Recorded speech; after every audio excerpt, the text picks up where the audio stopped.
There you go. Hi, everyone. I'm an alcoholic named Kim. And yeah, the phone call from Diana today, I was like, oh my gosh, but yes. So I will start out by saying, I'm going to start with my thank yous. I thank my God for letting me be here sober tonight. I thank my AA meetings. I want to thank Diana for trusting in me to do this. And I want to thank my family and friends and my tribe of women that I've just come to know and love. We have a meditation group and a noon meeting that meets 7 days a week, and they're just very important to me. Um, my sobriety date is April the 13th, 2015. I never thought I would be here speaking to you guys and being sober, because my story starts in a very unusual way. I was born feet first, and I was holding on to something and did not want to come out. Because I tell people now, I think it's because I knew how my life was going to be. And I was like, just put me back up in there and leave me, let me stay warm and comfortable. So I was born on August the 8th, 1957, to a woman who was married to a man who was in the service and he was deployed at the time. This is the story I'm told because I am adopted. She decided she had an affair with the man who was a truck driver, and she didn't know who the father was, whether it was her husband or the truck driver. So she gave me up for adoption. And I was like, well, if I'd given to birth to someone who they had to pull me out of her. They broke my left collarbone doing that. And I probably would have given her away also, because I'm sure that was just very traumatic. So I was put up for adoption. I was adopted by my parents who raised me when I was a year old. Um, they were wonderful parents. I had a brother that was 10 years older that totally adored me. My family, we were like, I guess we had anything we wanted. Um, I was a spoiled child. I got my first pony when I was 3 years old. So my life was going on. My brother, like I said, was 10 years older. He gave me my first beer when I was 5 years old. And him and his friends thought it was really cute for me to have a beer because I drank it and loved it. And so he babysat for me a lot because my dad was in the insurance business and was gone right often. So I drank not every day, but right often growing up. So my life goes on. When I was in fourth grade in elementary school, they integrated schools. Well, I grew up in Lynchburg, Virginia, that is very, very southern, very conservative. So when they integrated schools, it was a big deal. Everybody was like, this is going to be horrible for our children.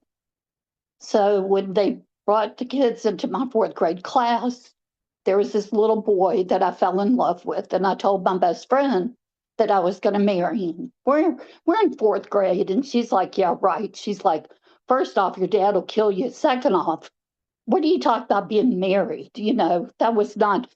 We rode ponies, we played. That wasn't a big deal. So my life goes on through high school. I drank. A lot of my friends were doing drugs. I never got involved in drugs in high school. So I graduated from high school on a Friday night.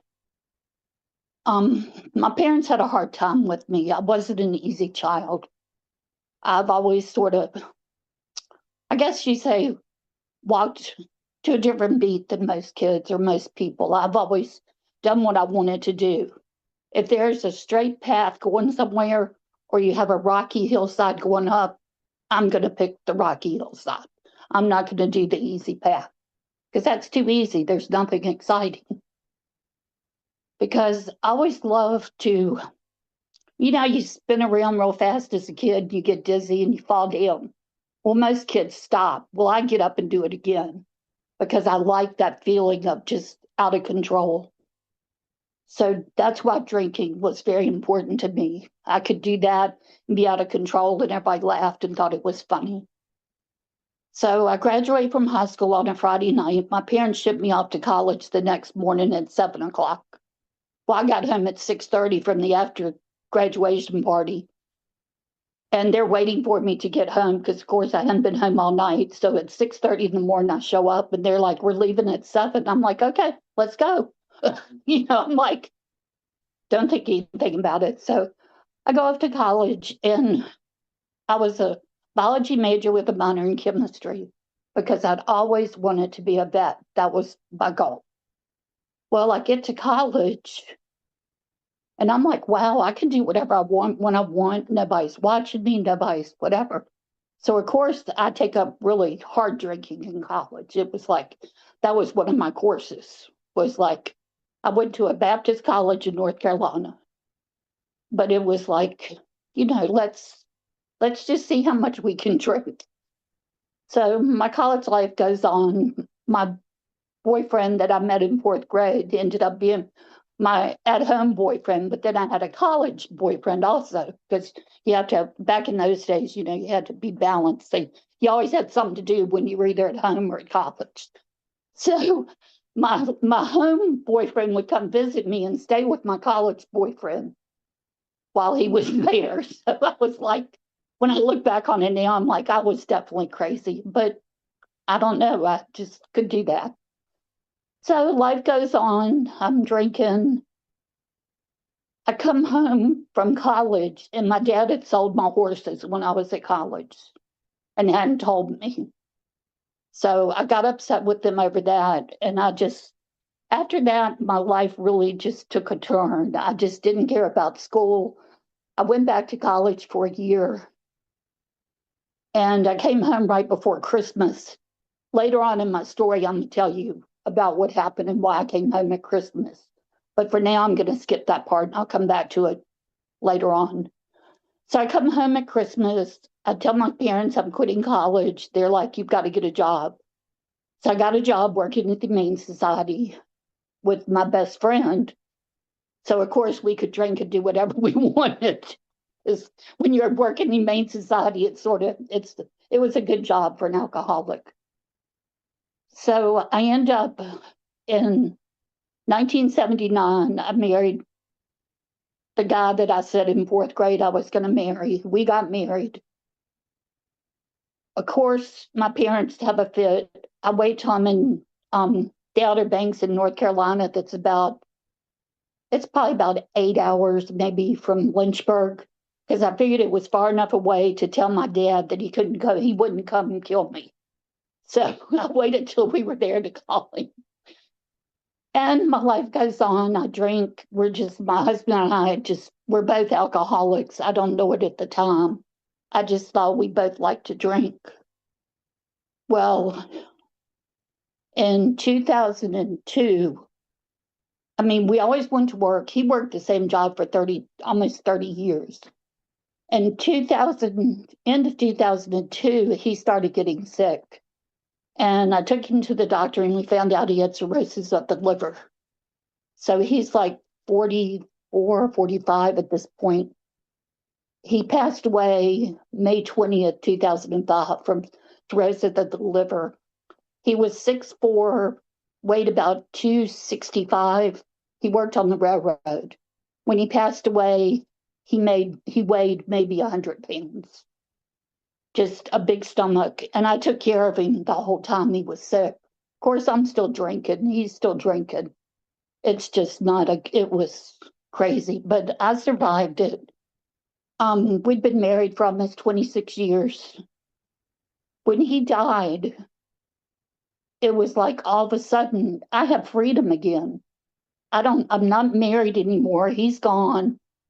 It was not a good relationship. We never should have been together. There was a lot of abuse that I'm not going to get into, a lot of drinking that I'm not going to do a drunk-a-log because I don't want to do that. So he's passed away. My best friend and I just go off the rails. We just get crazy. I'm like, this is not going to work. We owned a 3-bedroom house on 5 acres. We were remodeling the house and it needed a lot of work. It was just too much. So I sold it And I'm like, okay, I'm going to move to Virginia Beach. I've always wanted to live at the beach. It'll be different because nobody will know me. I can start all over. What I didn't realize at the time is I'm still taking me with me. So I moved to the beach, and of course, I'm attracted to people who drink. And by this time, I was doing drugs, so I'm attracted to that. So there was a jug of my choice that I'm not going to mention, but it I could do that drug and stay up all night drinking, and that's why I did it. Because that way I could drink all night, party, have a good time on the beach. We had fun. Well, I started talking to a guy on the internet that lived in Nevada. So he came out to the beach to visit me. This is in February, the year after my husband had just died in May. I start talking to somebody already because all of a sudden I'm like, I can't live alone. I need a man to take care of me. It's not going to work. So he moves to the beach with me. Well, he doesn't drink, but of course, I continue to drink because I'm like, well, if you don't want to drink, that's fine. That way I don't have to worry about you drinking my stuff and it's not a problem. So we end up, he moved in with me at the beach. We were there for a few months. Well, we come up with this bright idea. His kids live in Nevada. So I'm like, let's move to Nevada because I've never lived anywhere but Virginia. So we pack up my two cats and we move to Nevada. First, we go to Laughlin, then we move to Carson City, then we move to Reno. Well, Reno is a perfect place for an alcoholic to live. They have a wonderful bus system. I got a job working for Circus Circus in the retail stores, so I get a free bus pass. So I figured out my work schedule and the bus schedule where when you gamble, you get free drinks. Well, I knew all the bartenders, so they would give me extra special drinks when I gambled. I would take $1 and I would sit there and play the penny slots. I could get drunk. I had my schedule where I knew how I could walk to the bus station without getting in trouble, get on the bus and go home. So it was a perfect life. It's like, this is wonderful. Well, and so my husband passed away May 20th of 2005. My brother, who was 10 years older, passed away May 21st, 2009. He was in Virginia. I'm in Nevada. My family, I still have a sister that lives in Virginia. So I'm like, we need to go back to Virginia. I can't live out here. So I take my boyfriend and his two daughters. We moved to Virginia, back to Virginia Beach. His daughters, I was real close with the older one. The younger one, we never quite jived. We had problems. So I got the older daughter. She got her GED. I got her in college. She graduated college. Things were going pretty good. I'm working. Well, I get to where I never missed work, but I got to where I couldn't get up and go to work. And it was my drinking. My drinking was totally out of control. But of course, I would go to the doctor. Of course, I lie. How much do you drink? Oh, just a little bit, not much. So the doctor gives me pain pills because I have pain everywhere. My body hurts, everything hurts. So he gives me pain pills. Well, on the bottle, it says, do not take with alcohol. Well, of course, what do? I take them like prescribed, but I take them with alcohol. So I'm getting sicker and sicker and keep going back to the doctor going, what is wrong with me? So I finally decided I needed to move closer to where my sister was because I decided the thing with his boyfriend and his daughters and me was just not working. So I moved to Charlottesville, close to where my sister lived. And this is the beginning of April in 2014. We moved to Charlottesville. I start being in and out of the hospital I go to the hospital, they'd drive me out for a couple of days, send me home. Well, on April the 13th in 2015 was my last day I took a drink. I started out, my boyfriend and his daughter, with just one daughter, was living with us. They'd gone to bed, and I sat up and drank. And I was on a lot of medication at the time. Well, I kept taking my medication. I don't know till this day how many times I retook my medicine. But all they could figure was that it was a lot more than what I should have been taking. So I get on my phone and I go through numbers because I needed to talk to somebody. I knew that. But nobody would answer the phone. The last phone number on my list of phone calls was a non emergency police number. So I called the number, and the lady, she answers, and this. This part is sort of fuzzy exactly what went on, but I remember telling her that I was done, that I just didn't want to live anymore, that the river was close by. I said, I think I'm just going to walk down there. I'm a good swimmer. I taught swimming for years, but I told her I'm just not going to swim. And she was like, well, she said, what do you want me to do? And I'm like, well, I don't know. I said, you're the only person I could get to talk to me tonight. She said, well, this is what I'm going to do. She said, what if I send a police officer over to talk to you? And I start crying because I'm like, no, I said, he's going to arrest me. I'm like, I'm really drunk. And here I'm telling this, to the operator on the phone. I'm like, I'm really drunk. So the police officer, I see him pulling out in front of my townhouse. I have a beer and my phone in my hand, and the lady didn't want me to put down the phone. But I said, well, I can't be holding a beer when I go out to talk to the policeman. So I had enough sense to put that in the safe. I walk out to talk to this policeman, and I'm like, you're going to arrest me. I said, I don't want to go to jail. He said, ma'am, he said, he's like, what's going on? So he said, just come sit and talk with me. He said, we'll talk, we'll get it figured out. So I remember we sat and we talked, and he said, I think you need to go to the hospital. I remember this part because I'm like, but you're going to put me in handcuffs and put me in the car. He's like, no. He said, come sit in the front seat with me. He said, I'm not even going to put you in the back seat. He said, I'm going to put you in the front seat. He said, I'm going to take you to the hospital. He said, I'm going to stay with you until we figure out what's going on. So I remember going on the way to the hospital. I asked him, I said, can I turn on your siren? He's like, no, ma'am, we cannot do the siren. I remember asking him that. And then I don't remember what happened after that until I woke up laying on the table in the hospital, and they had those little paddles standing over top of me. Now, I don't know if they used them. I'm not sure. I just remember them standing there. I looked, and the policeman was still standing there with me. And I said, you're still here. He said, I told you I would stay here until we figured out what's going on. So they decided I needed to go to the psych ward upstairs on the 5th floor at UVA. I'd never been to that psych ward because that is a totally locked down psych ward where you're with everybody, whoever, like wet brains, schizophrenics, just all kinds of people. They'd been sending me to a hospital in Harrisonburg that I was only with alcoholics.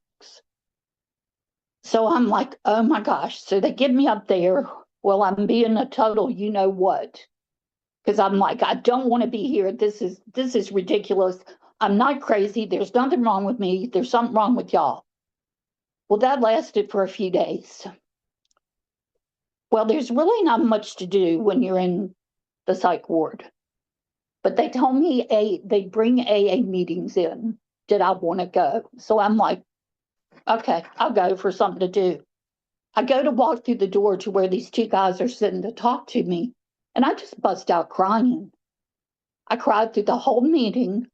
All I remember is they hugged me and told me they'd love me, to tell I love myself, and to keep coming back. So that night, I'm laying in my room, and my roommate is a lady that drank way too much alcohol. And she had a wet brain, is what they called it. I don't know what the official, but she just laid there. She would look at me, but she couldn't talk. She just laid there. And I remember that night I'm laying there looking at her, and all of a sudden, my room lit up like there were sparkles all in the room. And I know I was still awake. I hadn't gone to sleep. But there were these sparkles, and I just remember trying to reach up and touch them. Well, all of a sudden, I look at the foot of my bed. There's an angel, what I call an angel. I'm not sure, but it's what I describe as an angel. And they told me that these are the words that the angel said. She said, he said to tell you that you never have to drink again. And I'm laying there, and I just remember like this feeling came over me. I'm getting chill bumps now, talk about trying not to cry. But this feeling came over me like I cannot explain. It's like I felt something sort of leave my body. And ever since that moment, I have lost the taste of alcohol. I'm around, my family still drinks. So I'm around them, they drink. The smell of it nauseates me. So they're pretty good about not getting too close to me with it. But that next morning I woke up and the nurse came and he asked, it was a man, he asked me, he said, what were you reaching for? He said, I saw you trying to reach for something, but he said, I didn't want to bother you, but he said, I didn't see, he didn't say anything. Well, I'm like, don't tell him what you saw because you're in the psych ward. And if I tell them that, they're really going to keep me here. So I'm like, I'm not telling anybody. I'm keeping this to myself. So I go around, I apologize to all the nurses because I'd been horrible to all of them. The psych doctor came in. At UVA, it's a teaching hospital. So you walk in this room and there's a great big long table with like maybe 12, 13 people sitting at the table. And then the main psych doctor is at the end of the table. So I apologized to all of them. I said, I'm so sorry. I'm just a horrible person. So we talk and they're all like, what's different about you? And I said, I don't want to drink anymore. I said, I want to change. And so that psych doctor was the same psych doctor I'd been dealing with in and out for the past year and in and out the hospital. And he's looking at me and he's like, Kim, I really think you mean it this time. He said, there's something different. I still wasn't about to tell him my story of the angel coming to visit me because I'm like, no. So I have to stay in the hospital. I was supposed to be in there 30 days. They kept me 40 because they figured I needed a little bit longer. So I get out of the hospital, I break up with the boyfriend, I move in with my sister. I'm trying to get disability because I can't work. I have vertigo. Anytime if I turn around real quick, I was getting dizzy. It was just no way I could work. So I'm living at my sister's, which she was so gracious to have me, and I love her dearly. She's 10 years younger than I am. And she didn't realize how bad my drinking problem was. So she was very strict on me. First 3 days, she let me lay in bed and do nothing. The third day, she walked in my room. She pulled the covers off the bed. She said, you're getting up, you're brushing your teeth, and you're going to take a shower. She said, there's an AA meeting tonight at her church. She works at a church. She's a Christian head director. She said, you're going to that meeting. And at this point in my life, I didn't look at you. I would hold my head down all the time. I stuttered when I talked. And I was just like, okay, I'll go to the meeting if that's what you need. So I go to the meeting, and as soon as I walk through the door, I start crying. At this meeting, I heard about you're supposed to go to 90 meetings in 90 days. You're supposed to get a sponsor. These are suggested. You should get a sponsor. You need to work steps. And I'm like, work the steps. And I'm reading them on the wall. And I'm like, I can't do those. I'm like, what are y'all talking about? Well, I found out that the only step you have to do perfectly is the first step. And the first step, we admitted we were powerless over alcohol, that our lives had become unmanageable. My life was past unmanageable. My life was like destroyed. I had no place to live. I had my one cat. My other cat had passed away. I had my gray tabby cat, Panda, And I had some clothes. I had given the ex-boyfriend my car, all my furniture, everything practically in the apartment because I had no fight in me. I didn't want to fight about it. It was easier to just give it all to him and walk away. Because that's been my story up till then was just walk away. Don't deal with anything, just leave it, walk away. So I'm living in my sister's. In August, I finally got my disability. We went to see the judge. I had to go before him.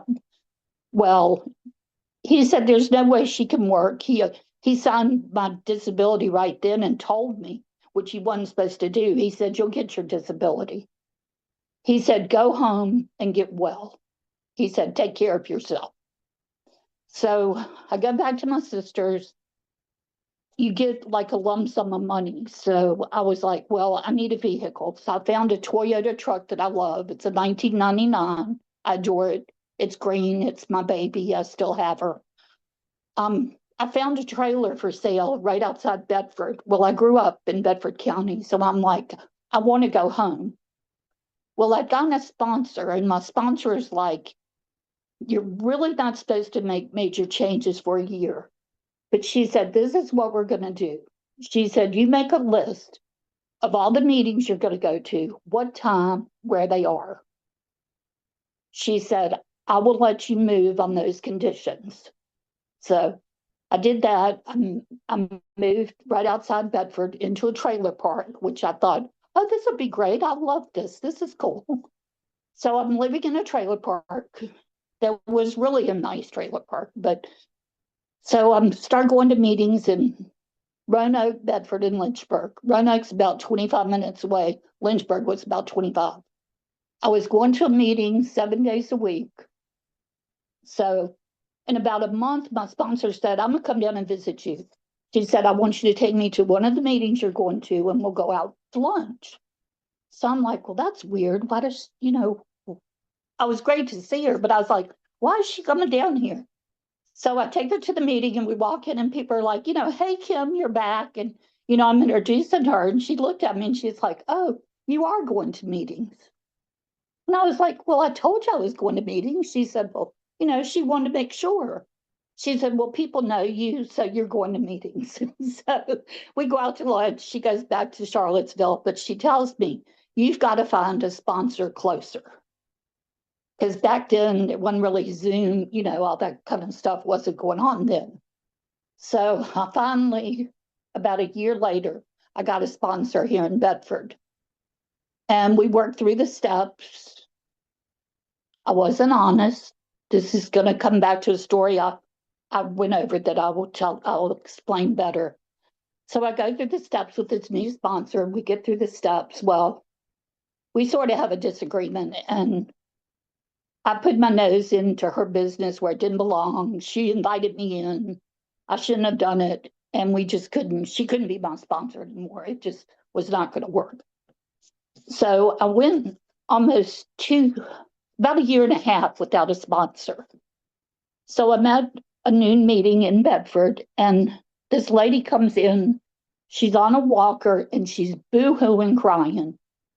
So I invite her to sit over next to me, and we start talking. And she'd had to put her golden retriever to sleep about 2 weeks before that. And I'm an animal lover. So I'm like, oh my gosh, I just fell in love with her. So she leaves the meeting, some friends of ours, and they're talking. And I'm like, she's going to be my sponsor. She had about 12 plus years sober at the time. This is in 2019. So they're like, Kim, she was crying in a mess. They're like, why do you want her as your sponsor? And I was like, she loves animals. I said, this will work.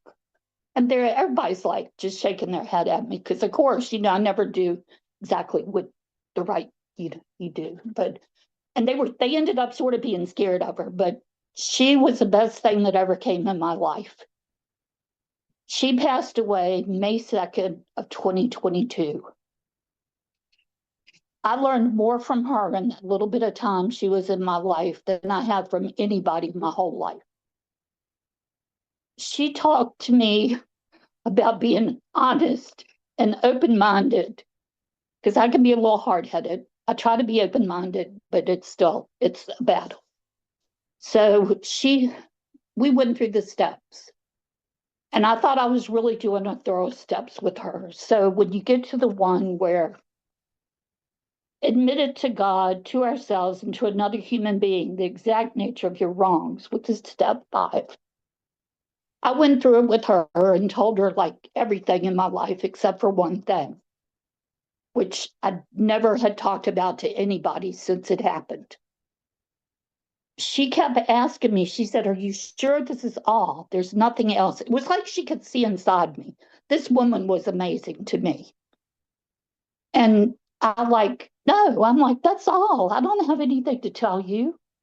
We're about 2 weeks later, we were at a meeting and it was about being open and honest about your past. So I went to her after the meeting. I said, "We need to talk." I said, "I've lied." And so we went and talked. Well, the guy that I married was my boyfriend at the time. I was home from college for spring break in May 1976. Well, we had sex. I ended up pregnant. We used birth control pills, but birth control whatevers, and it didn't work. I was at 99.9% that it doesn't work. So I tell him I'm pregnant. He's Black. My parents are like, oh, they never liked him. So he was like, "Well, I'm leaving town." He gave me money to have an abortion. He said, "Your dad will kill me when he finds out." I'm like, "My dad's not going to find out," because he thought I was going to have an abortion. Well, I decided I couldn't have an abortion. So I'm pregnant. This is like the start of the summer. I'm teaching swimming. All I kept praying was, and these were the foxhole prayers, because, of course, at this time, I did stop drinking because I knew when you're pregnant, you shouldn't drink. It's the only time in my life I went for 8.5 months and did not drink up till now. So I find out I'm pregnant. I'm like, what am I going to do? I made it through the summer with nobody knowing. I'm like, okay, I'm going back to college. Nobody's going to know I'm pregnant because I'm going to be away at college. I didn't think about what's going to happen when I have to have this baby. All I am thinking is, I'm not telling anybody. I carried her up in my ribs, so you could not tell. I'm sort of a big girl. Back then, I only weighed 140 pounds, but it was still, I'm pretty good size. So I carried her up in my rib cage. I never showed that I was pregnant. I gained a little bit of weight, but everybody thought it was just, when you go away to college, you gain some weight. So I go back to college. I tell my boyfriend at college that I'm pregnant. I could talk to him. My parents don't know, nobody else knows, except for the father of the baby and my boyfriend at college. He's like, "Okay, we will just tell your parents it's mine."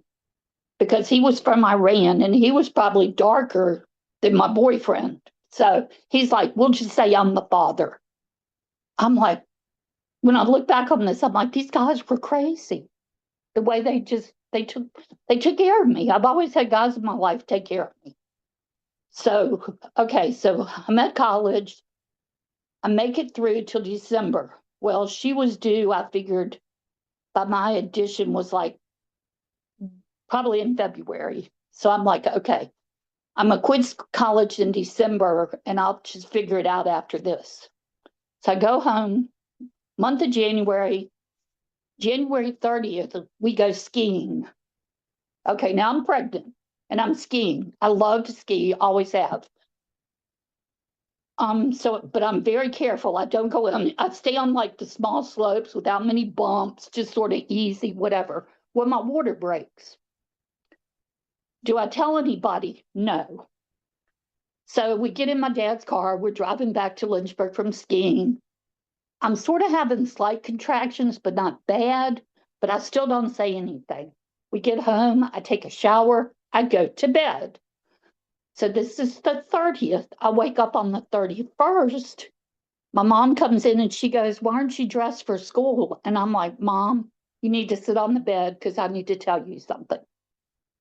I said, "I'm in labor and I'm having a baby." She looked at me, she goes, "You're not pregnant." I said, "Mom, I'm having a baby." She doesn't believe me. She calls my gynecologist. She takes me to the gynecologist. I'm in labor by this time. It's about 12 o'clock, and I'm like really in labor by now. I'm trying to be nice to my mom, but women in this room know that when you're in labor, it's hard to be nice.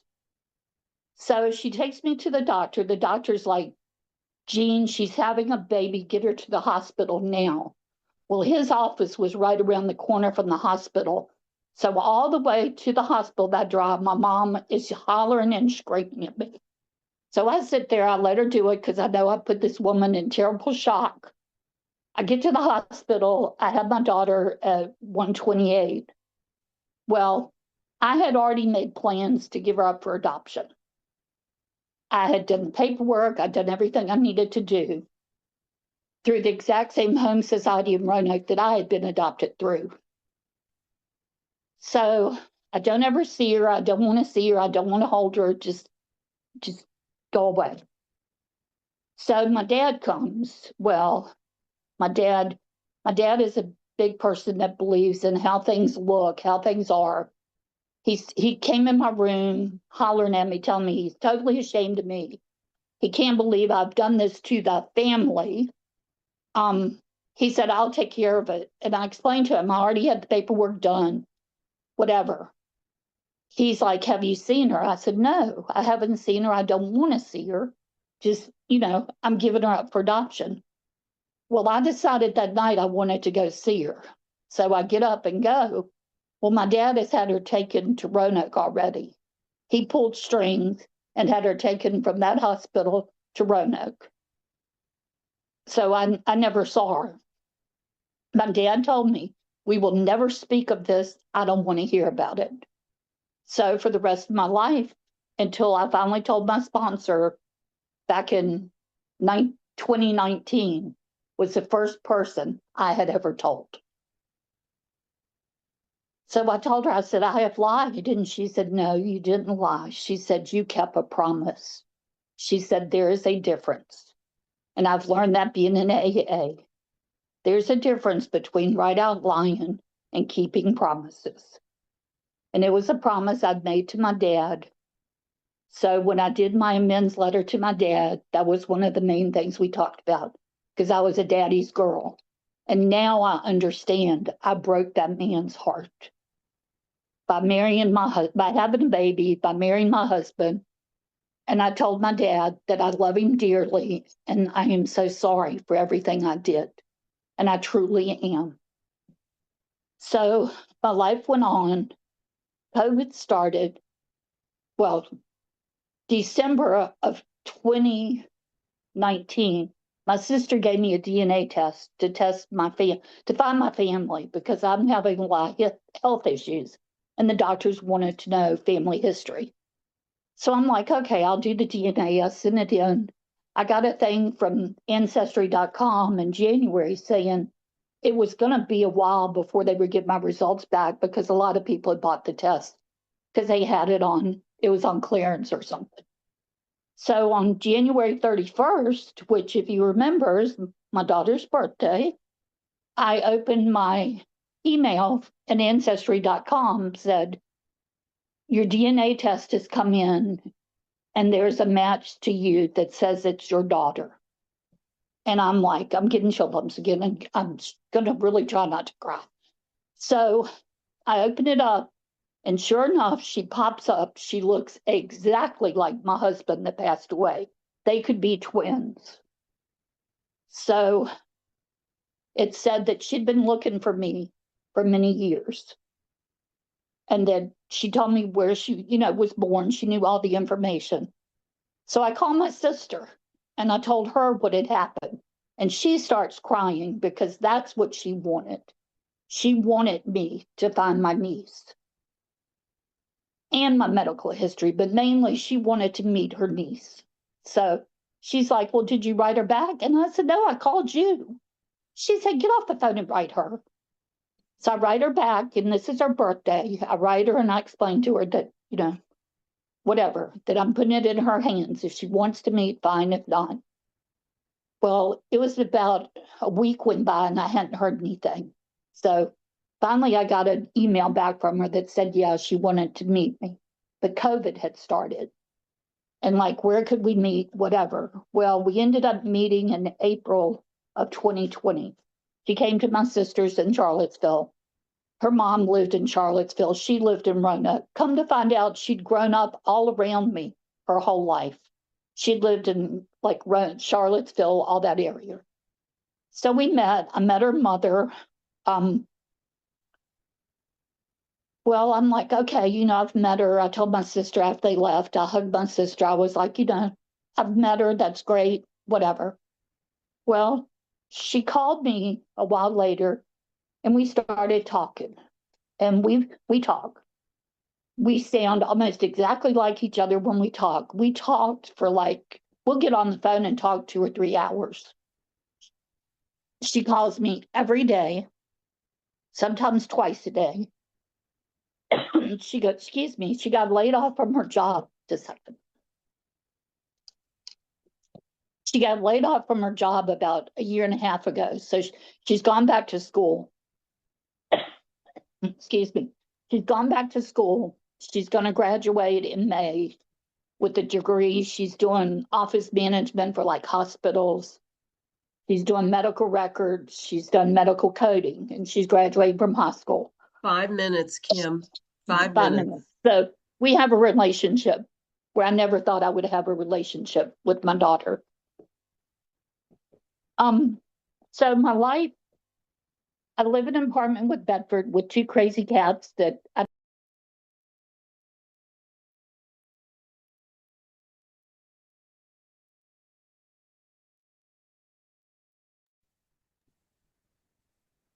Kim, I'm asking you to unmute.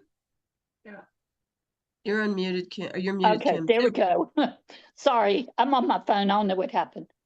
So I asked my cats not to bother me tonight, so they've done wonderful.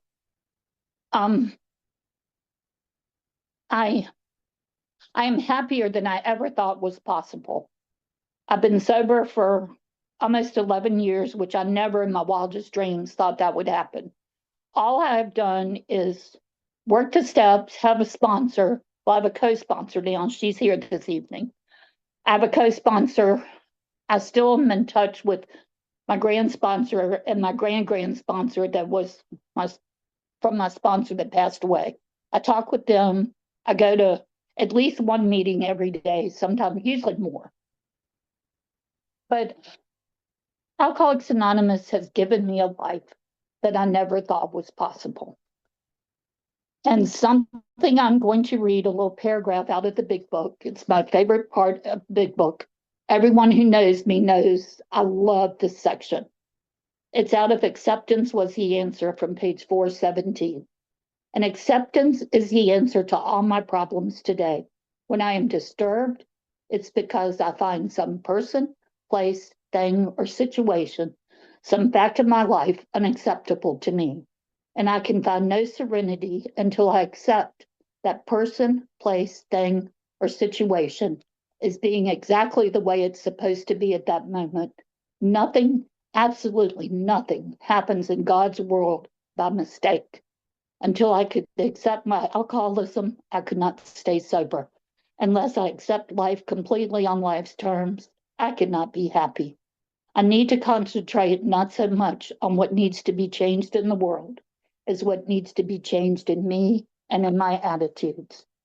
And I learned that things that happened over the years, all the stuff I've been through, was my journey that I needed to go on for this lifetime. And I am very blessed to be in Alcoholics Anonymous, to be alive, and to be able to speak tonight. I appreciate all of y'all more than I can ever say. Diana, thank you so much for this opportunity to share my story. I hope I was not too boring for you guys, but I love you all and just thank you very much.